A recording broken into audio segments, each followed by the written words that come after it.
Muy buenas noches, distinguidos y distinguidas. Nueva vez estamos aquí compartiendo estos apasionantes temas en el ámbito del derecho procesal penal. ¿Recuerdan ustedes que en la clase anterior estuvimos tratando una serie de figuras jurídicas, dentro de ella el perdón judicial, la suspensión condicional de la pena, las condiciones especiales de cumplimiento de la pena en el extranjero, etcétera? Vimos todos esos aspectos que son de sumo interés y que forman parte de la etapa de juicio. Pues ahora vamos a ver los denominados procedimientos especiales. ¿Por qué especiales? ¿Por qué el código le llama procedimientos especiales? Miren, la razón de ser de llamarle especiales es porque tienen una mecánica o tienen un procedimiento que dista del procedimiento ordinario. Son procedimientos que se desarrollan en circunstancias muy excepcionales, muy específicas, y por eso el código le ha denominado o les ha denominado, porque son varios, procedimientos especiales. Estos procedimientos especiales inician a partir del artículo 354 del Código Procesal Penal. El primero de esos procedimientos es el procedimiento por contravenciones. Recuerden ustedes que la contravención es una infracción, pero una infracción leve, en la cual por lo general no hay dolo, es decir, no hay un dolo malo, no hay una intencionalidad en la comisión del ilícito, sino que la infracción se produce como consecuencia de una imprudencia, de una negligencia, de una inadvertencia de la norma. Entonces, por ejemplo, en el caso de tránsito, que sería un ejemplo de procedimientos por contravenciones, se sigue el procedimiento penal, pero reducido, o vamos a decir, acorado a la sencillez de este tipo de procedimientos. Ustedes saben que en el procedimiento ordinario, como vimos anteriormente, se despliegan o se desarrollan una serie de actos de investigación, todo matizado por la legalidad, ¿verdad?, de la prueba, la cadena de custodia, cumplimiento de los plazos, es decir, el denominado debido proceso de ley. Todo matizado por el debido proceso. Ahora bien, en el caso del procedimiento por contravenciones, también está rigurosamente establecido el cumplimiento de la norma. Sin embargo, es un procedimiento sumamente sencillo. Paso a continuación a establecer algunos aspectos de importancia. Recuerdan ustedes que a partir del artículo 294 se establecen todos los requerimientos que debe contener un escrito de acusación, recordando que la acusación es un acto conclusivo. Cierra una etapa, en este caso la etapa preparatoria, y abre la etapa intermedia.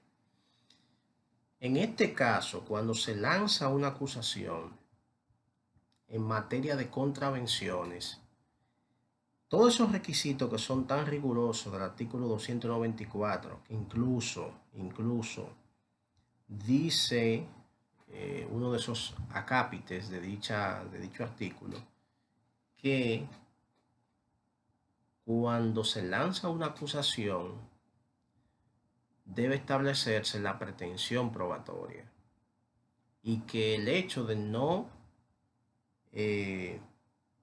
indicar que se va a probar con esa pretensión, con ese elemento de prueba, eso traería consigo la inadmisibilidad. Oigan esto es muy grave.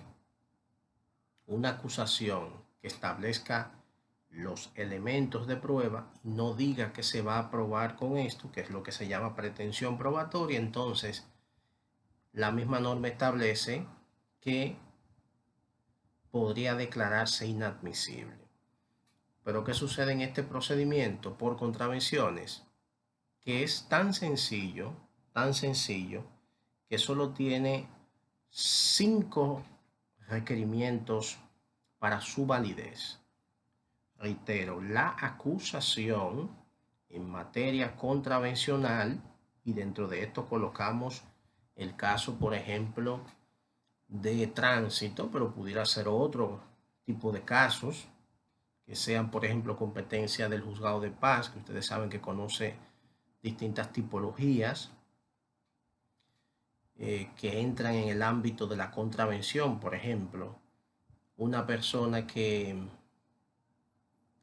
tenga animales en una, vamos a poner un ejemplo, en una localidad rural, y una persona tiene animales haciendo daño en propiedades, un animal que no tiene su estampa, la norma, el Código Penal, lo categoriza eso como una contravención. ¿Qué les parece? La parte infine del Código establece una serie de infracciones que entran en el campo contravencional, que son prácticamente letra muerta, pero están ahí y están vigentes. Entonces, en ese caso, la norma lo único que establece como requisito para la validez de la acusación, primero, individualizar al imputado e indicar cuál es su domicilio, es decir, dónde se puede citar esa persona, dónde se puede ubicar. Hay que hacer una descripción, ¿verdad?, resumida, sucinta, del tipo penal y estableciendo las condiciones de tiempo, lugar y modo. Eso hay que establecerlo. Si hubo omisión, pues entonces establecer cuál fue la omisión de parte del infractor. Las normas penales, ¿verdad?, que se han violentado, que eso sería entonces los tipos penales que se le estarían indilgando al imputado, y luego entonces los elementos de prueba, indicar cuáles son los elementos de prueba que se poseen para poder sustentar la acusación. Pero ¿qué sucede? Que es tan, bueno, y la firma del, en este caso de esa, del acusador. ¿Qué sucede? Que es un procedimiento tan sencillo que la propia norma establece que hasta se puede hacer constar esa acusación en un formulario y hasta de forma oral, porque recuerden que en esta materia ni siquiera es obligatorio el Ministerio de Abogados. La víctima de forma oral podría perfectamente establecer de qué está acusando al imputado, e incluso sin ni siquiera tener que decir cuál es el tipo penal que violenta, porque la víctima no está llamada a saber que determinada conducta está prevista en tal norma, porque no es abogado. Entonces, ese camino, ¿verdad?, esa precisión, quien la resuelve es el juez. La víctima hace la imputación, que puede ser, como dijimos, oral, sin ni siquiera establecer cuál es la norma infringida. Y el juez entonces que va a proceder a hacer esa labor, ¿verdad?, de subsunción, es decir, de establecer cuál es la calificación, cuál es la etiqueta jurídica que se aplica a esos hechos que esa víctima le ha imputado a ese ciudadano investigado. Pues, ¿qué sucede? Que es tan sencillo este procedimiento que inmediatamente el juez recibe la acusación, hace una convocatoria de las partes y se van a establecer cuáles son las imputaciones, cuál es la pretensión de esa víctima, y pudiera ser que eso se resuelva en una sola audiencia. ¿Qué les parece? El imputado tiene derecho a tener un defensor, pero ¿qué sucede? Que como esta materia es tan sencilla, pudiera la víctima defenderse, el imputado defenderse él mismo, la víctima ni siquiera tener abogado y hacer su propia imputación.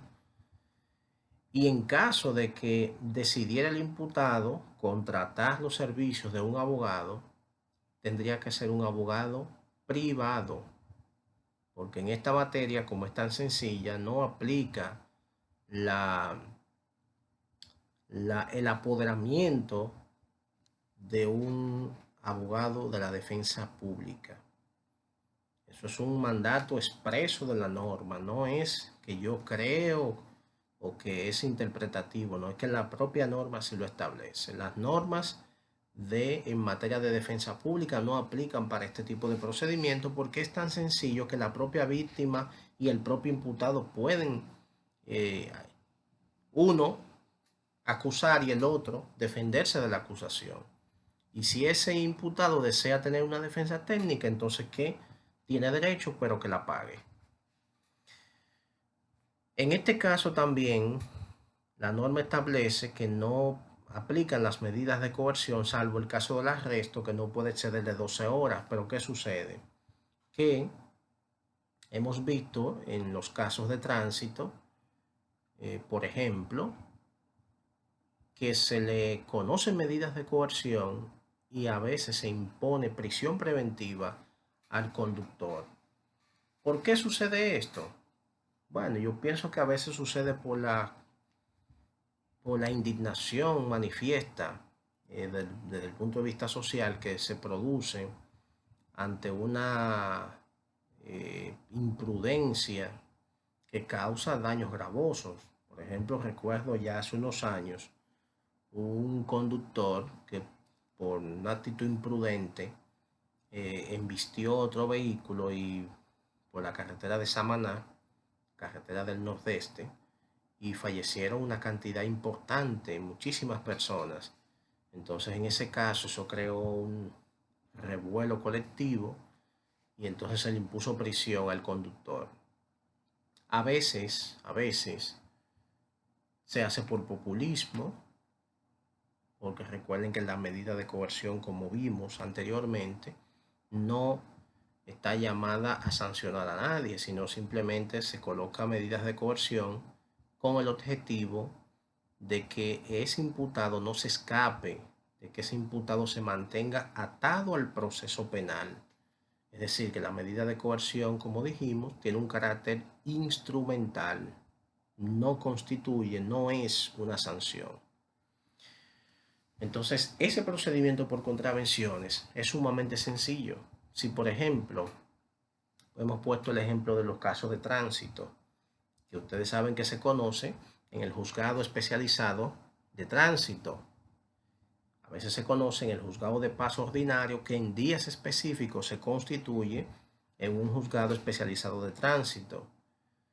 Y ustedes saben que como el juzgado de paz es un tribunal de excepción, porque se conocen diferentes materias, estas materias y dentro de esas materias que se conocen, para el caso de la especie, que es la materia penal, son infracciones de menor cuantía, infracciones donde no hay un interés, no hay una lesión manifiesta en contra de la sociedad, pero no dejan de tener importancia porque para esa víctima, por más ínfimo que sea el caso, para esa víctima ese es el caso más importante, su caso.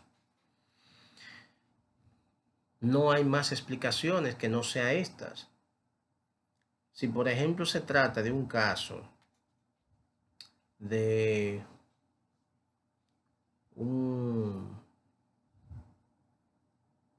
una persona que va a un lugar, a una fonda, como se conoce de forma coloquial, que no es más que un lugar donde se expende o se vende comida servida, y esa persona va y come en un sitio, o va y se hospeda en una habitación y luego decide no pagar, eso, eso es una infracción.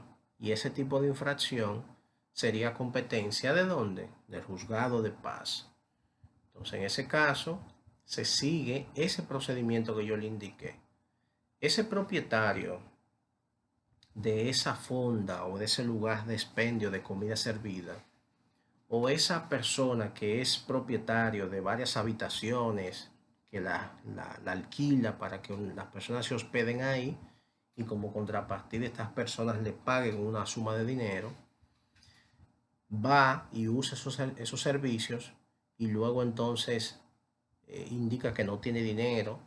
Eso es una infracción, pero esa infracción tiene una característica fundamental que ¿a quién lesiona? ¿Al propietario de la fonda o al propietario del hotel?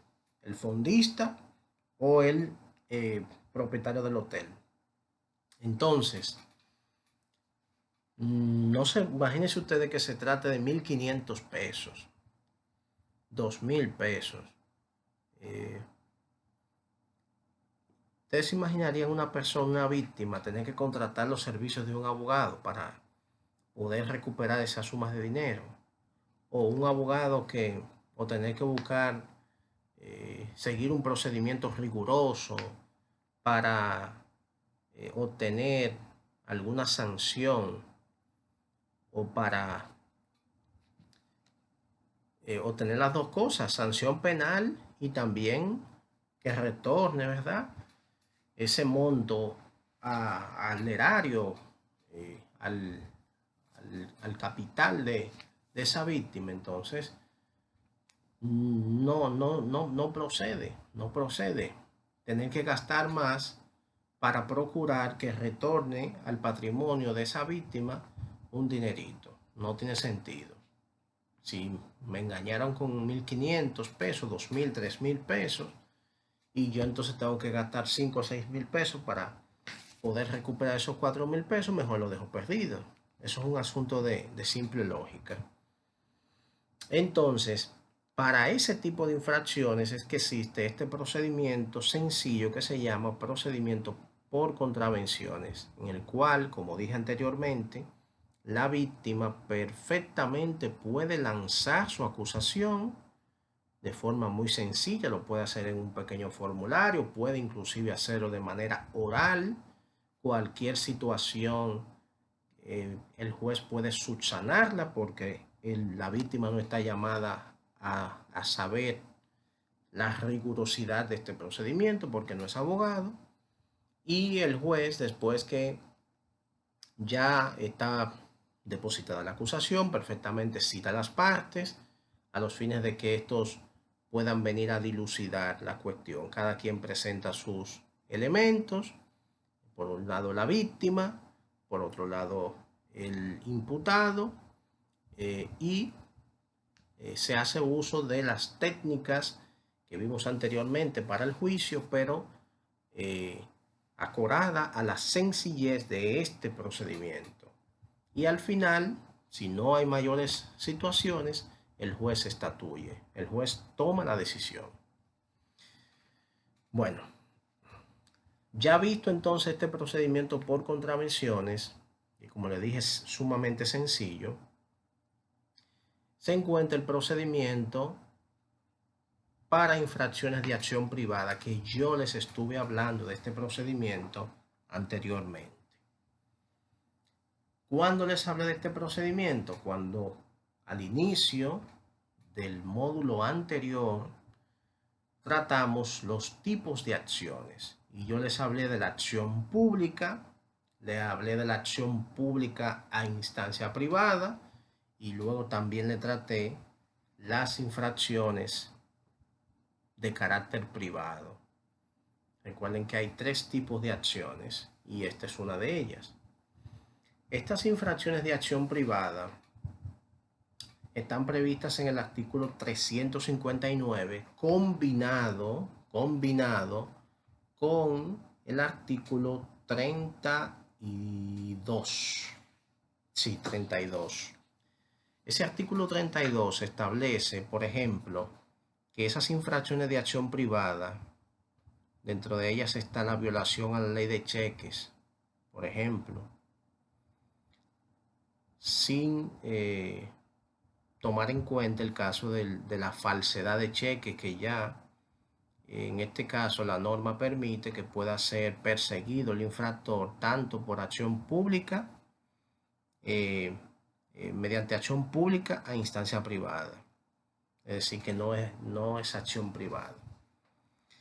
Entonces el tema de la violación a la ley de cheque, la marca de fábrica, que puede ser perseguida por ambos aspectos, por acción privada y también por acción pública.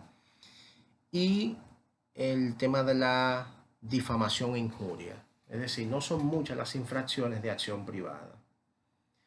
¿Cuál es la categoría fundamental de las infracciones de acción privada? Que traen una lesión, traen un daño de forma directa a la persona. Aquí no hay un daño al seno de la sociedad, no. El daño fundamentalmente es a la invención, al honor, a la honra, al buen nombre, a la marca, etc. Esos son los derechos que se ven conculcados, los denominados bienes jurídicos que se ven lesionados. Como dije, el honor, la honra, el buen nombre, la marca, el autor, etc. Entonces, para esto existe un procedimiento que difiere del procedimiento ordinario. ¿Por qué difiere? Vamos a pasar a explicar por qué difiere. Mientras en el procedimiento ordinario, la denuncia, la querella, van ante el Ministerio Público, ¿verdad?, para que éste inicie las pesquisas.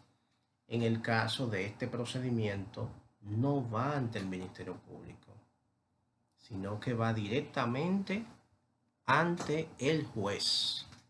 Pero ustedes preguntarían, ¿y ante qué juez? Bueno, este procedimiento va ante el juez de primera instancia. Si bien el juez de la instrucción es un juez de primera instancia, pero recuerden que en el procedimiento ordinario existe una, vamos a decir, una nomenclatura ahí un poco diferente. ¿Cuál es la nomenclatura? Que existen los jueces de paz, existe el juez de la instrucción, que es de primera instancia, existe el juez de primera instancia, que puede estar en un tribunal unipersonal, pero también puede estar en un tribunal colegiado y son de primera instancia. Está el juez de corte de apelación, está el juez de ejecución de la pena, que también es un juez de primera instancia, pero con unas facultades especiales. Y están entonces, después de los jueces de corte, están los jueces de la Suprema Corte de Justicia. Me estoy refiriendo a la materia penal.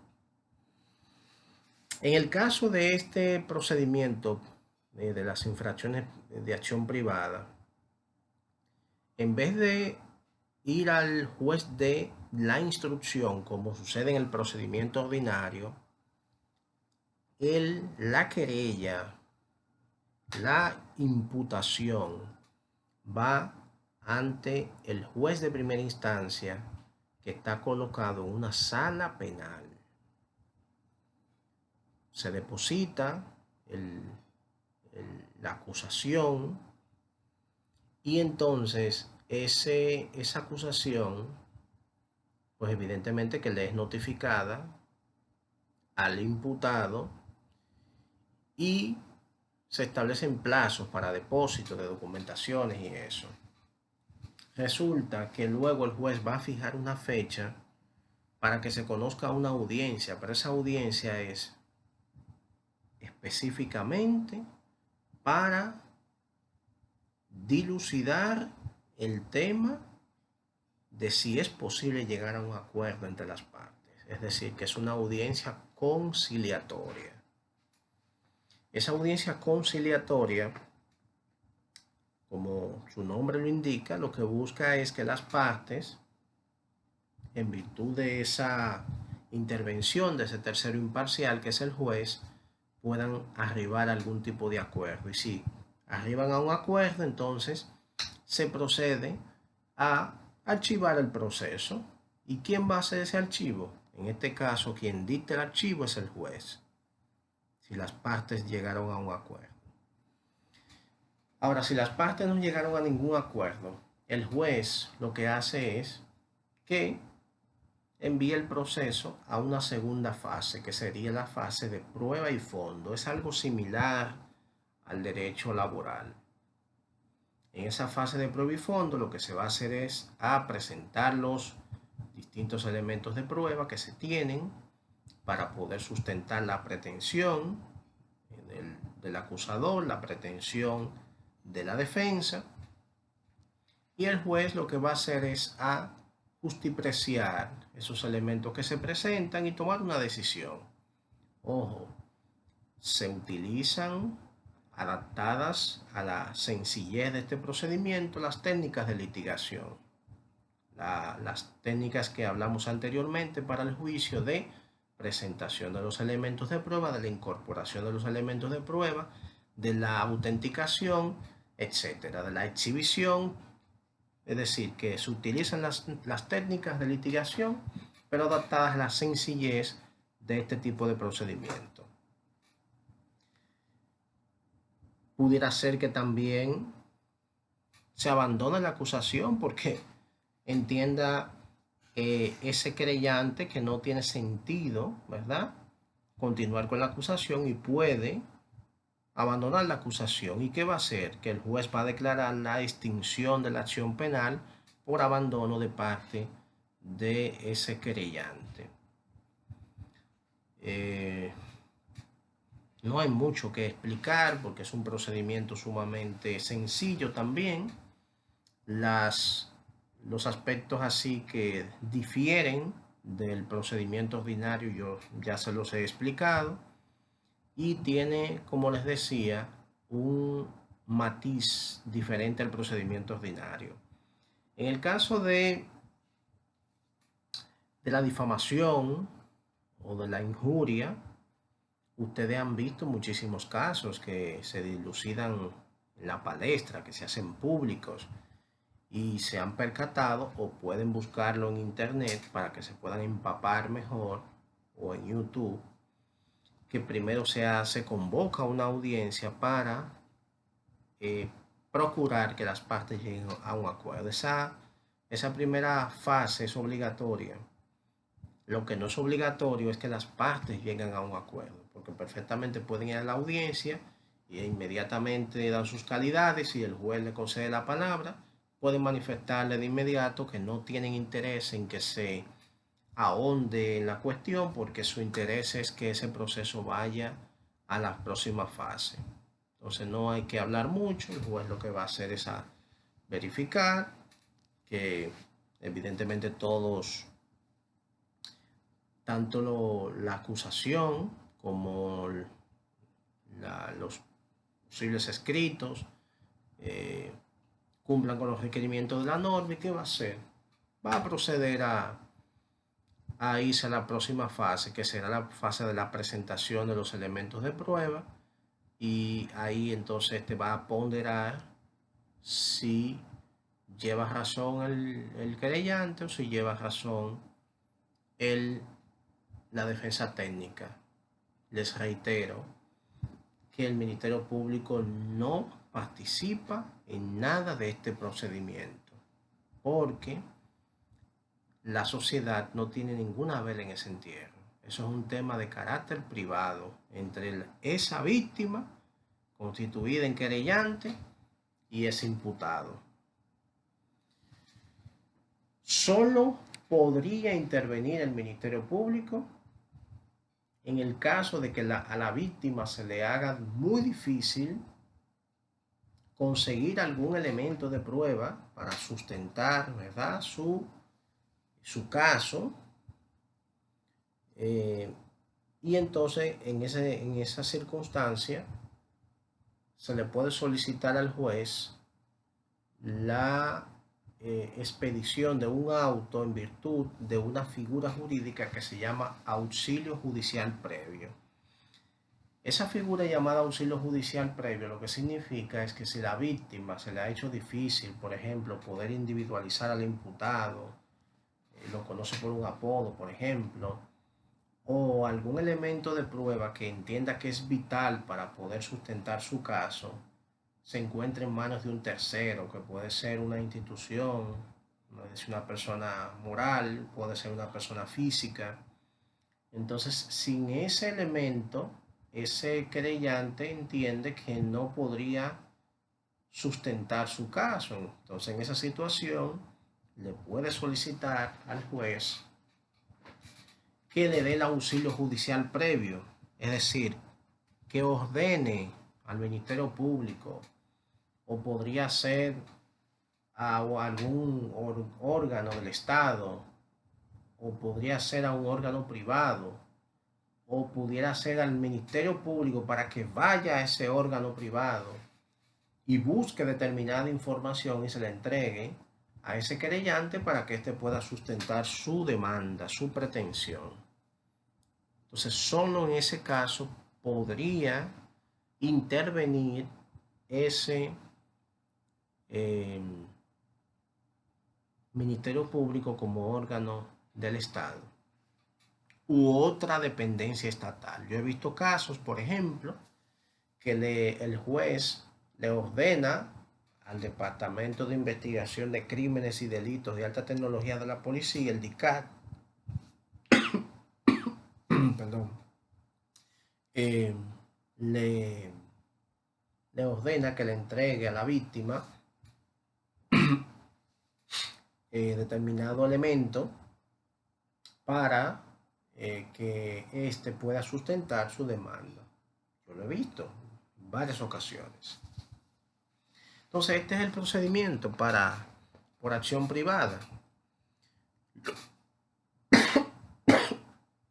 Luego, entonces, Perdonen, señores, que me están por dar un poco de gripe. Miren, en el caso de otro procedimiento que es sumamente importante, es el procedimiento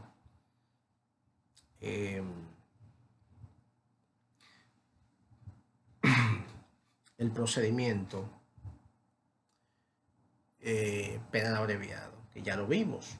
Hemos visto el procedimiento penal abreviado en varias ocasiones.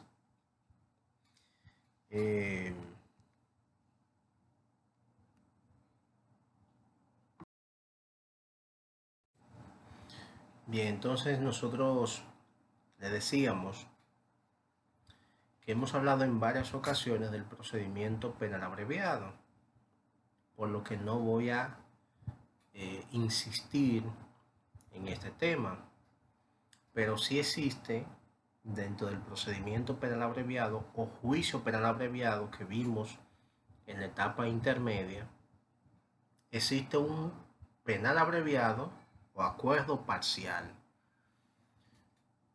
Verifiquen el artículo 366 al 368 que se refiere al penal abreviado o acuerdo parcial, porque recuerden que existe un juicio penal abreviado que, como les decíamos, se desarrolla en la etapa intermedia.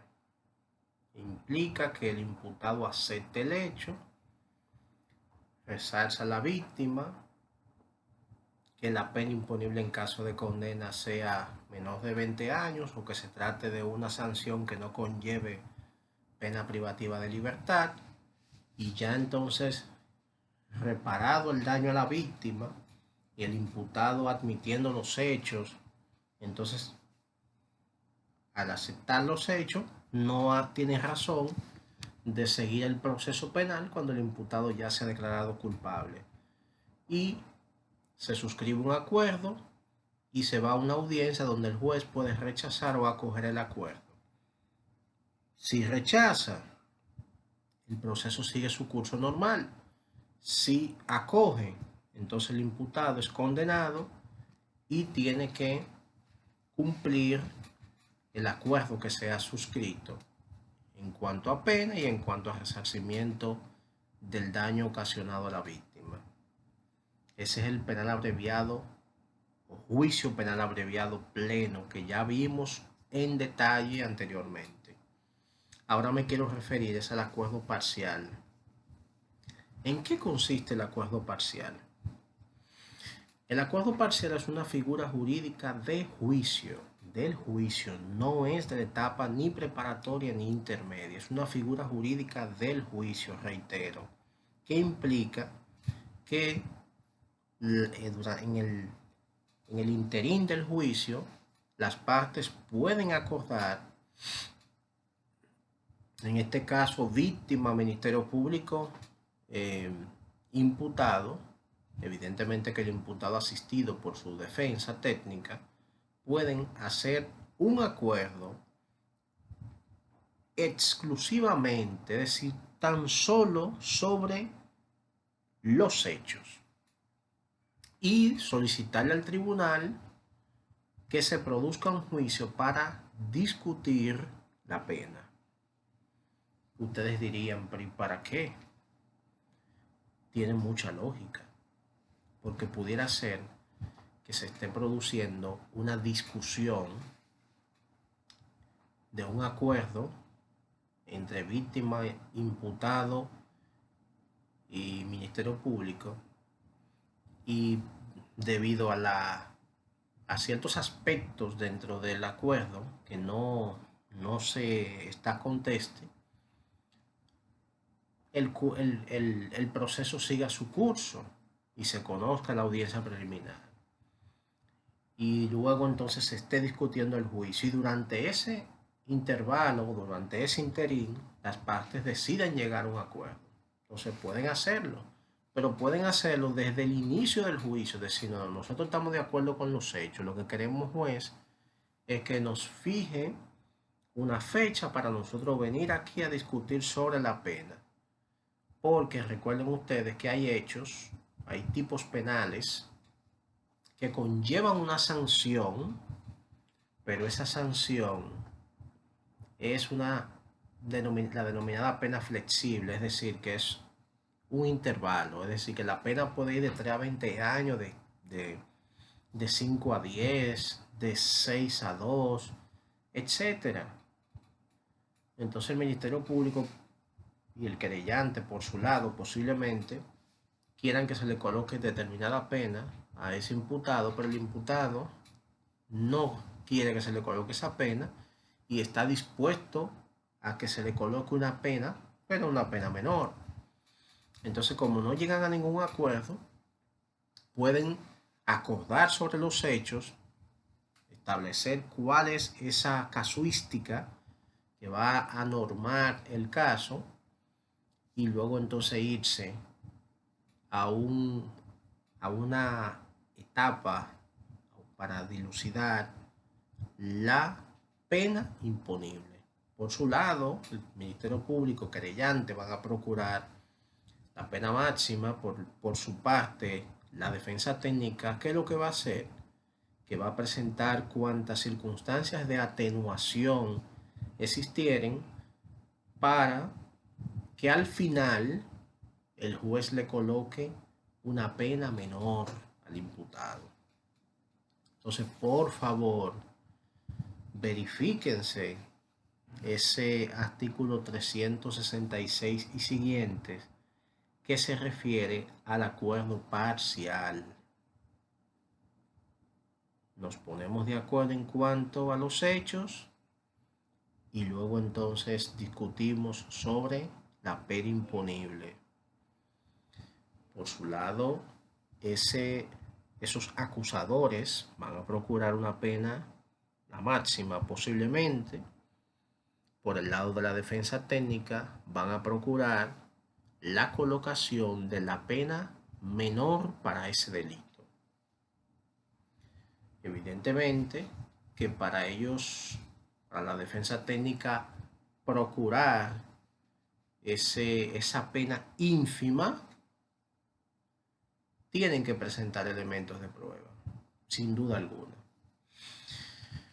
Bueno, el otro elemento interesante que yo les había tocado pinceladitas, lo había mencionado así, es el procedimiento para asuntos complejos. Cuando un caso puede ser declarado complejo.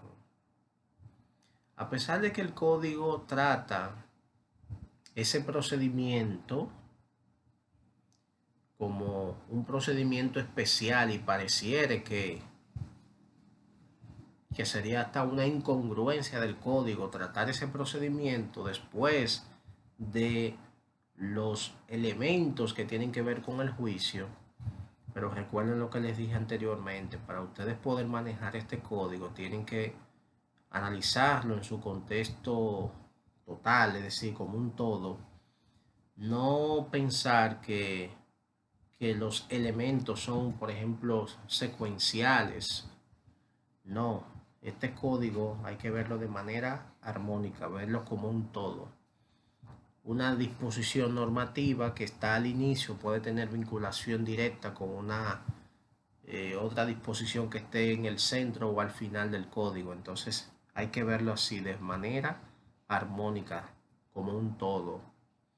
Por eso, aun cuando ese procedimiento para asuntos complejos está en el artículo 369, no podemos pensar que pertenece a la etapa de juicio. Ese procedimiento para asuntos complejos se puede solicitar incluso, en algunos lugares lo aceptan, hasta desde la propia audiencia de medidas de coerción. Pero la etapa ideal es la etapa preparatoria. Ahí es que aplica este procedimiento para asuntos complejos. ¿Qué es lo que significa esto? Que si yo estoy investigando un caso y este caso en principio me parece un caso normal, pero luego yo encuentro una serie de elementos que me indican que este caso no es un caso normal, que este es un caso gravoso, entonces yo tengo que solicitarle al juez de forma motivada la extensión del plazo, porque, o del plazo, no, de los plazos, porque no se trata de un caso normal. Ahora nos preguntamos nosotros, ¿y cuándo un caso es complejo? La propia norma ahí lo dice, ese 369. Imagínense, por ejemplo, que se trate de un caso donde hay pluralidad de hechos, una cantidad exorbitante de imputados, se trata de un caso de crimen organizado. Entonces, ¿qué podemos nosotros hacer ahí? ¿Vamos a llevar este caso como un caso normal, cumpliendo con los plazos que establece el procedimiento ordinario? No es posible. No es posible. Ese plazo será insuficiente para poder hacer una investigación exhaustiva, acabada y objetiva. Por eso, lo correcto es que inmediatamente se identifique esos elementos. No tienen que ser todos los elementos que yo mencioné, basta con que exista uno solo para que se pueda declarar complejo un caso. Voy a citar, no me gusta explicar, pero voy a tener que citar en este caso para mayor entendimiento. Este artículo 369 dice: cuando la tramitación sea compleja a causa de la pluralidad de hechos, del elevado número de imputados o víctimas, o por tratarse de casos de delincuencia organizada, pero no dice sino que dice o, es decir, que con uno de esos elementos basta para que el juez pueda declarar complejo el caso. Continúo. A solicitud del Ministerio Público apoderado de la investigación, antes de la presentación de cualquier requerimiento conclusivo, cuando habla de requerimiento conclusivo se refiere a actos conclusivos, el juez puede autorizar por resolución motivada la aplicación de normas especiales previstas en este título. La decisión rendida es apelable. Es decir, que se le puede solicitar al juez de la instrucción mediante una instancia motivada que declare complejo un caso. El juez no va a tomar la decisión de forma administrativa, sino que va a convocar a los imputados para que se celebre una audiencia y escuchar entonces las manifestaciones de las partes. Por un lado, a los acusadores para decir en qué fundamentan la gravedad, la complejidad, por qué habría que declarar complejo ese caso y el sustento de ello, y por otro lado la defensa técnica para que esgrima o explique por qué entiende que ese caso no cumple con los requerimientos de la norma para ser declarado complejo. Es decir, que tiene que celebrarse una audiencia para tales fines. Entonces, si ese caso es declarado complejo, hay una situación, y es que todos los plazos se aumentan, salvo un plazo. ¿Cuál es ese plazo que no se incrementa? El plazo de la duración máxima de todo proceso, que son 4 años. Entonces, ese plazo se queda intacto, pero después los plazos para la tramitación de los recursos, el plazo de la prisión preventiva, que ustedes saben que es de 12 meses y sube a 18, el plazo, por ejemplo, para la presentación de los recursos también se duplican, etcétera. Aquí entonces yo les pido a ustedes que estudien de forma detenida el artículo 370 del Código Procesal, que establece en 6 aspectos los elementos, pero lo hace de una forma muy entendible. Establece los elementos que, los plazos, lo que sucede, esa metamorfosis que sufren los plazos cuando se declara complejo el caso. Si fuese, por ejemplo, un caso ordinario, entonces no habría razón de ser, por ejemplo, para incrementar el plazo para la presentación de los recursos, ni mucho menos habría la necesidad de ampliar el plazo de la prisión preventiva. Es decir, que esto surge porque el legislador entiende que al tratarse de un caso que tiene esas circunstancias, no es posible llevar un proceso de forma adecuada en el plazo ordinario. Esa es la situación de la complejidad. Cuando les decía hace un momento que esa complejidad podía inclusive declararse desde la propia audiencia sobre medidas de coerción, es porque en algunos distritos judiciales, algunos jueces permiten que dentro del apoderamiento para conocer una audiencia sobre medidas de coerción se incluya la petición de declaratoria de complejidad. Me explico. Dentro de ese escrito donde se solicita imposición de medidas de coerción, algunos jueces permiten que ahí mismo se motive por qué este caso es complejo. En un apartado ahí se coloque y se pruebe.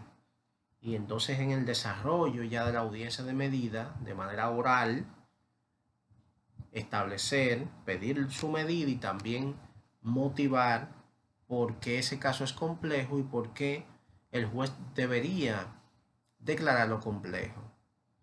Otros distritos judiciales no lo permiten y entonces posteriormente, ya después que se conoce la audiencia de medidas de coerción, el Ministerio Público tendría que hacer una solicitud aparte de independiente para que se fije una fecha y se pueda conocer la audiencia sobre eh, declaratoria o no de complejidad.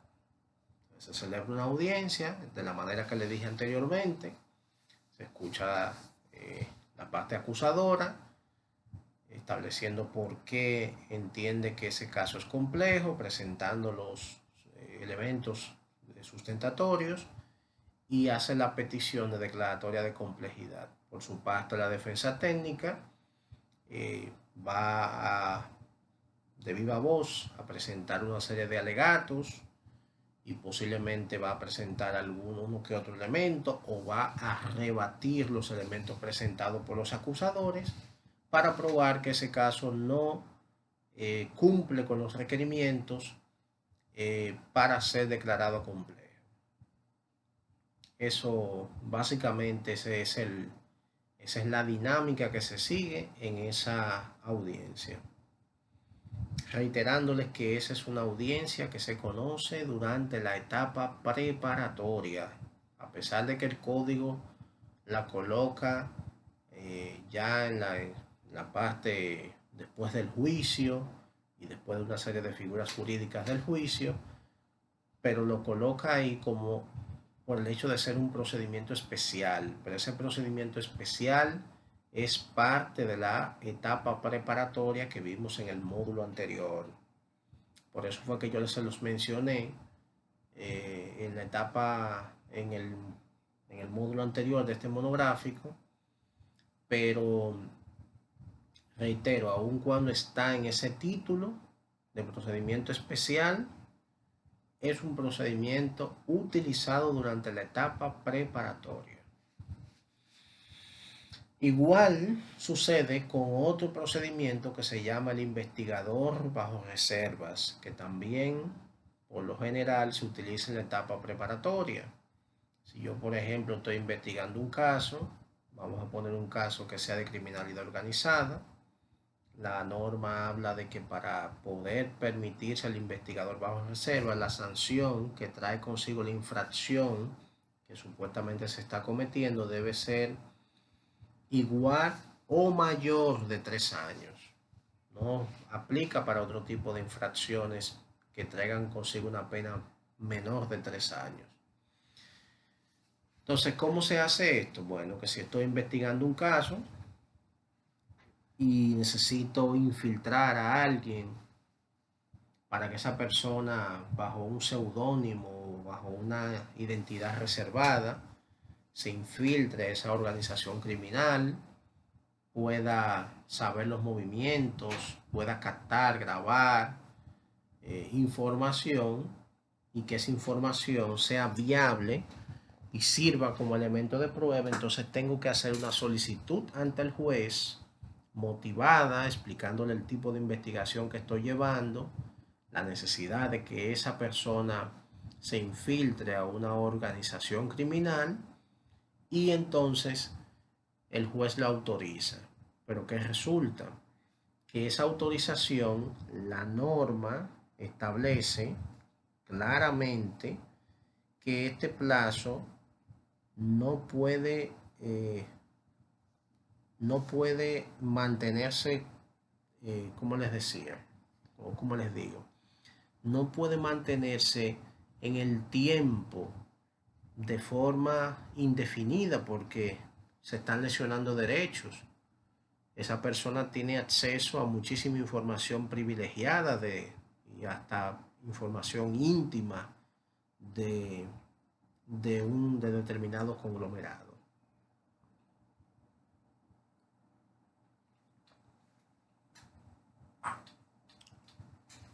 La norma lo que dice entonces es que ese plazo como máximo, no puede superar los 18 meses.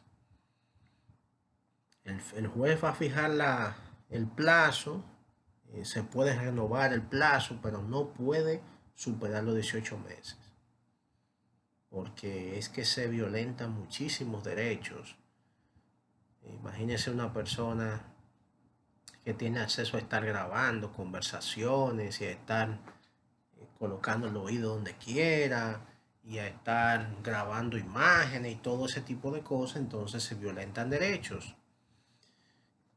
Pero otra situación importantísima es que ese, ese investigador bajo reservas en el ejercicio de su función puede cometer algún tipo de exabrupto y violentar algún derecho y de ahí desprenderse algún tipo de responsabilidad civil. Entonces, el responsable de ese tipo de daños y de resarcir, ¿verdad? De reparar ese daño sería el Ministerio Público. Entonces hay que tener mucho cuidado con ese tipo de procedimientos porque pueden traer consigo situaciones delicadas.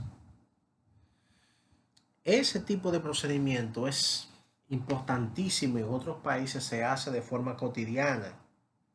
Por ejemplo, para lograr que personas se introduzcan en organizaciones criminales.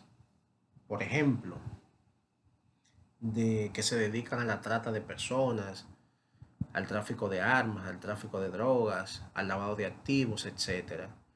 Porque son personas que eh, bajo un seudónimo, haciéndose pasar por infractores, se infiltran en esas organizaciones criminales y debido a esa intervención pueden obtener información viable que le son entregadas a las agencias de investigación y pueden desarticular organizaciones criminales, ocuparle muchísimos elementos ilícitos, elementos probatorios, y estos sirven de sustento como prueba para obtener condena.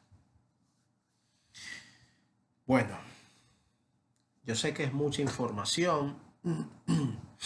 Yo espero estar transmitiendo de manera efectiva estas informaciones. Lo bueno de los videos es que uno puede verlo las veces que estime pertinente, devolverlo y chequearlo con mucho detenimiento. Y ustedes saben además que si algo no se comprende, tal vez por la premura, tal vez por ya el agotamiento a esta hora de la noche, pero si algo no se entiende eh, de forma tal que ustedes puedan interiorizar el conocimiento, pues entonces me dejan saber. Existe una figura jurídica también que posiblemente ustedes han estado escuchando con anterioridad, que se llama el denominado acusador adjunto. Esa figura jurídica del acusador adjunto no es muy usada en la República Dominicana, pero lo que significa que determinados profesionales del derecho pueden ser nombrados para que estos por un tiempo específico funjan como si fuesen miembros del Ministerio Público. Ahora, ¿cuándo puede hacerse eso? Bueno, cuando se trate de casos, por ejemplo, complejos, la norma le da la facultad al Procurador General de la República para que pueda contratar los servicios, ¿verdad?, de abogados que no pueden ser mayor de 2. Estos abogados deben cumplir con los mismos requerimientos que el que miembro del Ministerio Público. ¿Y para qué se contratan? Bueno, porque son personas, por ejemplo, que manejan temas tan delicados y posiblemente en el Ministerio Público no exista personas que tengan ese tipo de cualificación. Entonces, qué se hace?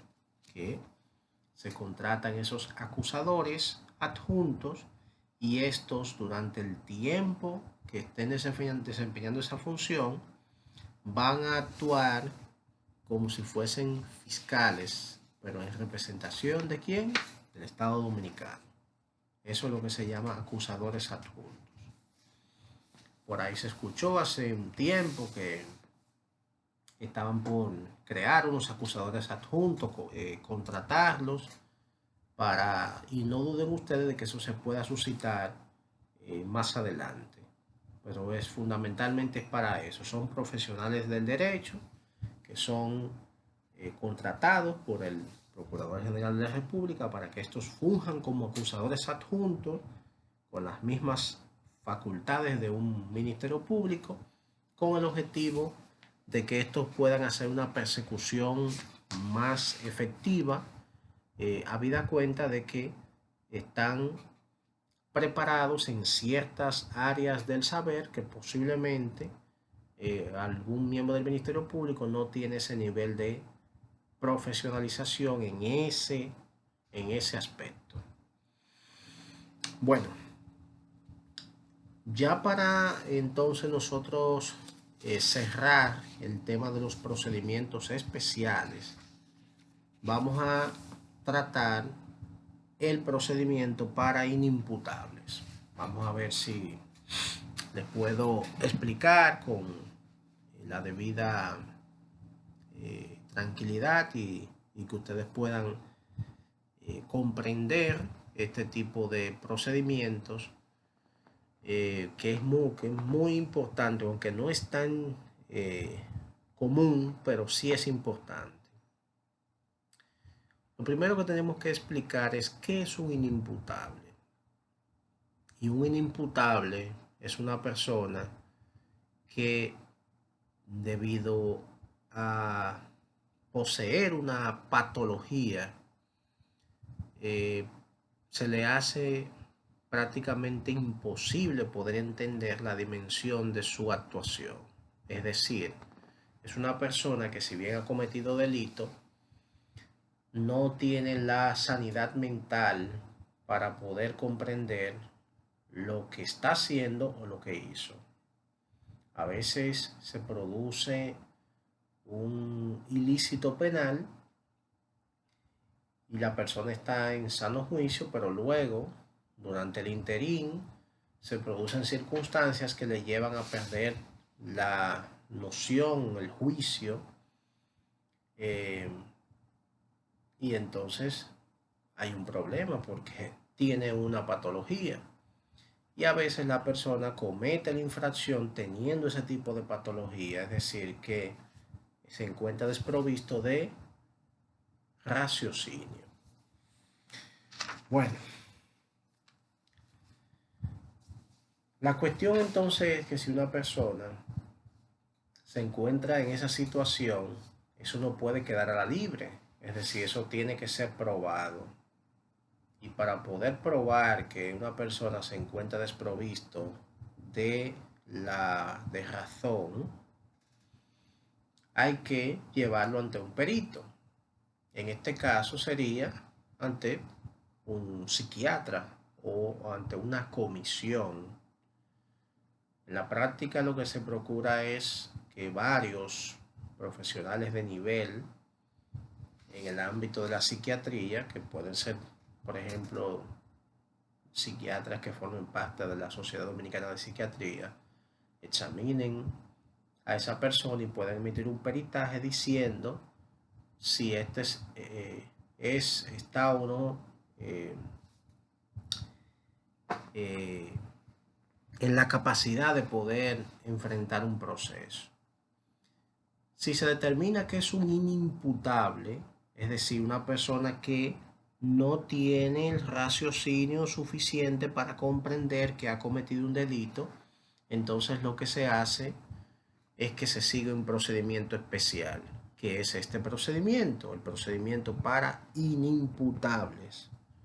¿Qué sucede con esto? Bueno, que si esa persona tiene una situación de salud que no le permite, por ejemplo, es agresivo, entonces puede perfectamente conocerse el proceso con la presencia de su abogado y la persona entonces se mantiene en un centro para que procure mantener con la debida tranquilidad que debe tener una persona que está así, agresiva. En el inciso 4 del artículo 375 dice que el juicio se realiza a puertas cerradas sin la presencia del imputado cuando es imposible a causa de un estado de salud o resulta inconveniente por razones de orden, caso en el cual es representado a todos los efectos por su representante legal. Es decir, que se puede conocer el proceso, el juicio, sin la presencia de ese ciudadano inimputable. ¿Qué sucede entonces? Y dirían ustedes, pero vean, que una gente loca, ¿qué se hace y que llevándole un proceso? ¿Cuál es la finalidad? ¿O no establece el Código Penal que la demencia constituye una causa que exime de responsabilidad? Y ahí entonces entra ahí esa discusión. Lo que se busca cuando una persona es determinada, o se ha determinado que una persona es inimputable, lo que se busca es que esta persona no se constituya en un mayor peligro en contra de los demás. No se busca colocarle una pena, lo que se procura es colocarle una medida de seguridad. ¿Y cuál sería una medida de seguridad?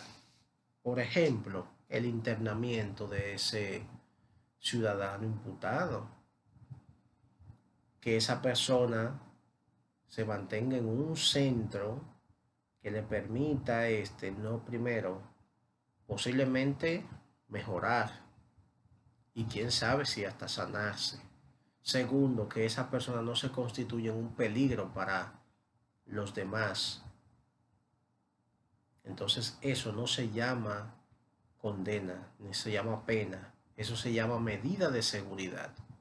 Y en la norma y en la jurisprudencia y en la doctrina se ha escrito muchísimo sobre las medidas de seguridad. Por ejemplo, y aquí entonces estoy volviendo a la etapa preparatoria, cuando a una persona se le coloca, se le está conociendo una medida de coerción y se le va a colocar alguna medida que implique, por ejemplo, que tengan que llevarlo a un centro, a esa persona. La norma lo que establece que en vez de colocarle prisión, se dispone el internamiento del imputado. Eso es en la audiencia de medida, que me fui atrás, 233, si mi memoria no me falla. Vamos a ver.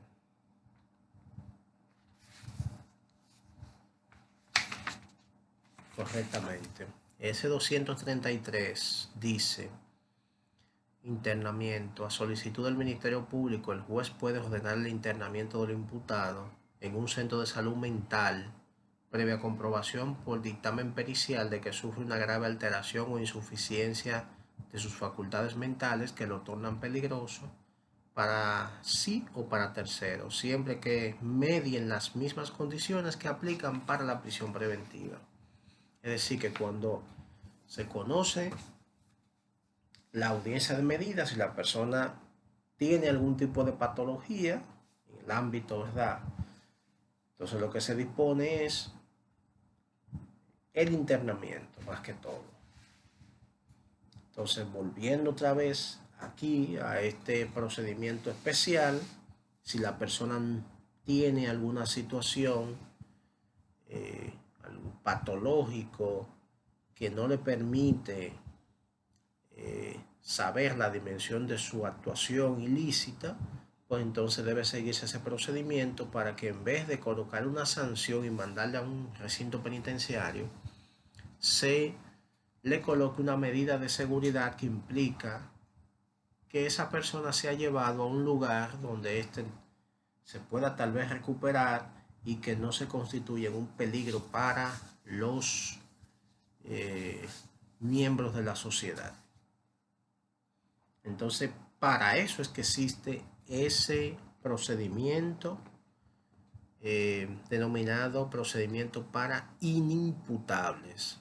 Es decir, personas que no se le puede imputar un hecho de forma ordinaria o normal, porque son personas que tienen patologías en el ámbito conductual que no le permiten entender el hecho que han realizado, el hecho que han cometido. Bueno, de esta manera entonces nosotros en esta intervención de posiblemente más de una hora hemos explicado algunos aspectos que son de muchísimo interés, son los denominados procedimientos especiales dentro del Código Procesal Penal. Yo espero haber podido transmitir de manera efectiva las explicaciones pertinentes de estos interesantes temas. Siempre reitero que si algo no se entendió, pues tienen distintas formas y vías de poder preguntarme, ya sea a mi WhatsApp, a mi correo electrónico, y desde que las circunstancias lo permitan, yo les estaré respondiendo.